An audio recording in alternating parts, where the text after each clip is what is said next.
ಮನೇಲಿ ಯಾರು ಇಲ್ವಾ? ದೊಡ್ಡತ್ತಿಗೆ ಚಿಕ್ಕತ್ತಿಗೆ ಎಲ್ಲೋದ್ರು? ಇವತ್ತು ಭೀಮನ ಅಮಾವಾಸ್ಯೆ.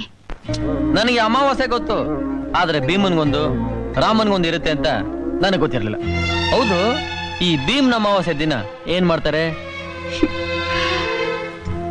ತಾಳಿ ಪೂಜೆ ಮಾಡಿ ಹೆಂಡತಿರು ತಮ್ಮ ಗಂಡಂದ್ರಿಗೆ ಆಯುಷ್ ಜಾಸ್ತಿ ಆಗ್ಲಿ ಅಂತ ಮುತ್ತೈದೆಯರ ಆಶೀರ್ವಾದ ಪಡಿತಾರೆ. ಅಯ್ಯಯ್ಯೋ, ನನ್ನ ತಾಯಿನೂ ಇದನ್ನೆಲ್ಲ ನಿಮ್ಮಂತ ಬುದ್ಧಿವಂತರ ಕೇಳಿ ತಿಳ್ಕೊಂಡು ಪೂಜೆ ಮಾಡಿದಿದ್ರೆ ನನ್ನ ತಂದೆ ಇಷ್ಟು ಬೇಗ ಸಾಯ್ತಾ ಇರ್ಲಿಲ್ಲ. ಕಳೆದು ಹೋಗಿರೋದನ್ನ ಯಾಕೆ ಯೋಚನೆ ಮಾಡ್ತೀರಾ? ಈಗ ನಡಿಬೇಕಾಗಿರೋದನ್ನ ಯೋಚನೆ ಮಾಡಿ. ರಾಮಾಚಾರಿ, ನನ್ನ ಮದುವೆ ಮಾಡೋಕೆ ನಮ್ಮ ಅಣ್ಣಂದ್ರು ಗಂಡು ಹುಡುಕಿ ತಂದು ನನ್ನ ಎದುರಿಗೆ ನಿಲ್ಸೋಕ್ ಮುಂಚೆ ನಾನು ಮದುವೆ ಆಗಿರೋ ಗಂಡನ್ನ ಅವ್ರ ಎದುರಿಗೆ ನಿಲ್ಲಿಸ್ಬೇಕು. ತಾಳಿ ಅಂದ್ರೇನು, ಗಂಡ ಅಂದ್ರೆ ಯಾರು ಅನ್ನೋದನ್ನ ನಿಮ್ಗೆ ಅರ್ಥ